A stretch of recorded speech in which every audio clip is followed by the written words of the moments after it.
Hello friends, it's me Michaela, I'm back. If you watched my first video, it's called How to Compose for the Harp Part 1. In that video I went over a little bit of some of the mistakes you can avoid that are very common in composing for the harp, and a little bit of how pedals work, just the basics. So in this video I'm going to go over a few other nuances with the harp and playing the harp that are important for composers to keep in mind. Partly to be friendly to your harpist, and partly so you know how to use the harp at its fullest and really take advantage of all the great things this instrument has to offer.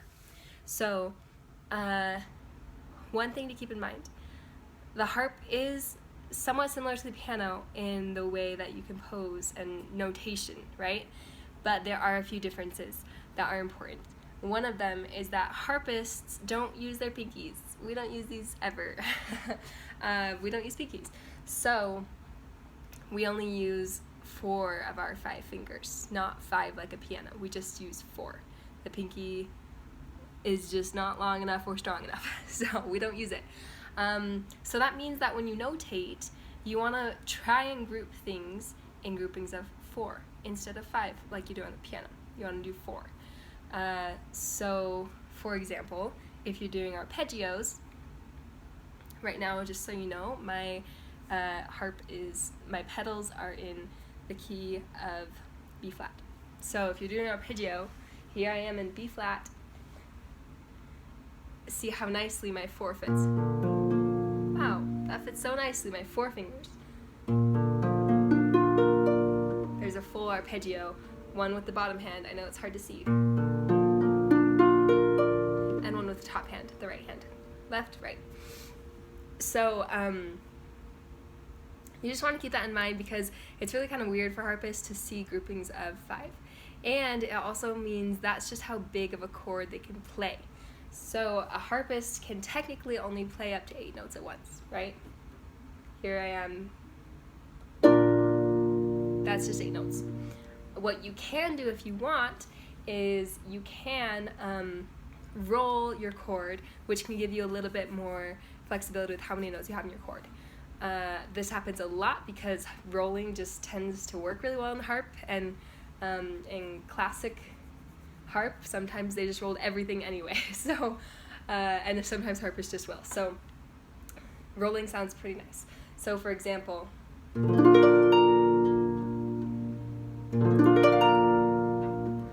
so that's like a chord. It's rolled, but it is a chord, and that I believe was 10 notes. So you can have a little bit of flexibility with that.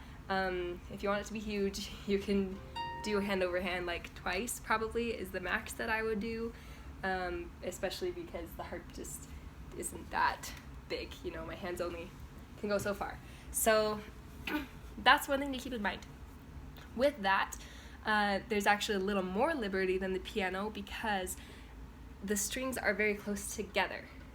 So a lot closer than a piano note, which means that I can actually reach a lot farther on the harp than I would be able to on the piano. Even though you're only using 4 fingers. So on the piano, I think I can reach like an octave and maybe 2 notes. Here I can reach almost 2 octaves, which is not comfortable. I mean, that's probably as comfortable as I can get, which is from this low F to this high C. This is a lot more comfortable, F to A or F to B. Anyway, but those are pretty achievable for most harpists. Some people have small hands, but that's kind of fun. You can reach a little bit farther. So that's that on fingering. The other thing that I wanted to cover, let me remember what it was. Is buzzing. So buzzing is the harpist's biggest nightmare. It's so hard as a harpist to overcome buzzing. We work really hard at it, and it's our biggest challenge for most harpists.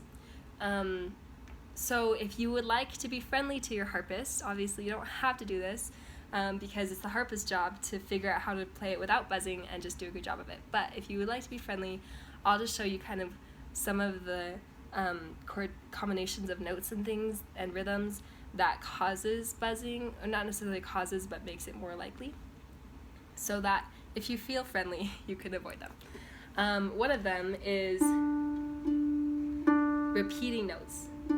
I've worked so hard on this, which is the only reason why you're not hearing a buzz right now, but it's really hard.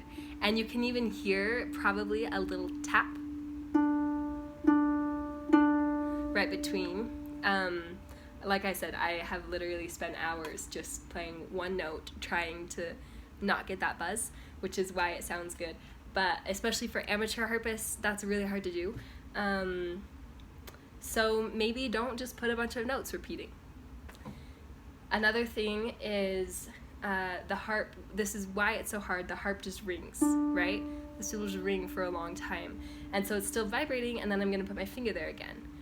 And so it might buzz, especially on the lower notes. Lower notes are more likely to buzz than higher ones, at least in my experience. You can hear it's a little harder for me to control that, right? So what do I mean by buzz? Well, I'll show it to you. It doesn't sound very good.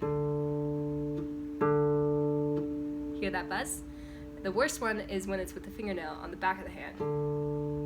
Ooh, not fun. Very terrible. So pretty much just if you play a lot of notes close together, where one is buzzing, especially in like a toward that note direction, if that makes sense. For example, a scale is not hard.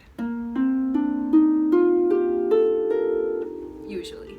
Sometimes it is difficult, but usually we can play a scale without buzzing because it's all going in the direction away from the note I just played. A downward scale is the same thing because I just played up here and I'm moving this direction, right? But for example, if I play... Did you hear that little tap? I did it on purpose, kind of. We'll pretend I did it on purpose. So I was being very careful that time, but see how close this finger is getting to this F? So it will be difficult for me to play that quickly without touching the string that's vibrating. I can't do it, it's just difficult, and that's more likely to cause a buzz. So basically, just if my fingers are getting close to the strings that are buzzing, especially in the low registers, it's easier for me to buzz. Also pedals.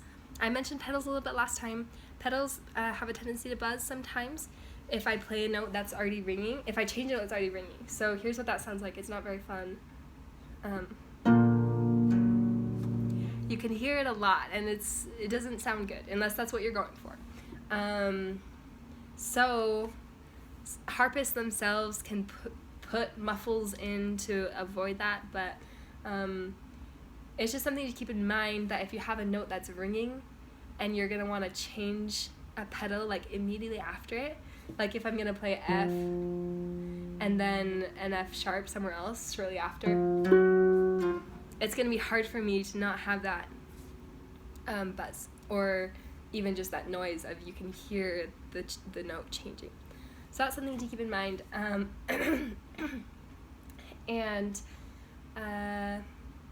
So with that, I will also briefly mention muffles.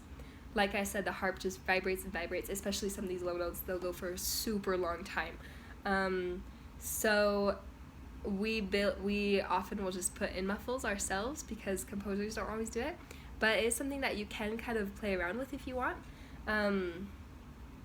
When I say muffle, I just mean we play and then I use my hand to muffle it. You can hear it's still ringing. And I hit all of the notes that I've just played. The reason that happens is because when one makes a noise, the others also vibrate. So I have to muffle the low wire ones as well. They're very prone to vibrate at the drop of a hat. So anyway, the way muffle is written is like a target. It's just a circle with a plus through it, like the Dakota sign. And you write it below the staff typically, or in the middle of the staff, in the middle of the grand staff, right, between the treble and the bass clefs. So you can write in muffles if you specifically want the harpist to be clearing up the noise. Sometimes while you're playing a long time, especially in the low register, it can get really kind of muddy. So you may want to write in a few muffles if you want a very clear sound. Also, harpists usually won't interpret a rest as a muffle, except for some specific cases. Usually, if we see a rest, we just think, oh, so I'm going to stop playing. That doesn't mean the note stops, right? Maybe I have rest. Well, the music kept going, right? Even though my hand stopped playing. So sometimes we do interpret rest that way. So if you really, really want a rest to be silent, probably you should write in a muffle just to be sure that the harpist understands it that way. That's all I have for you. If you have questions or comments, go ahead and leave them in the comment box. I'll try and make another video if I think of anything else, but these are a few helpful tips to help you compose for the harp. Thanks, bye.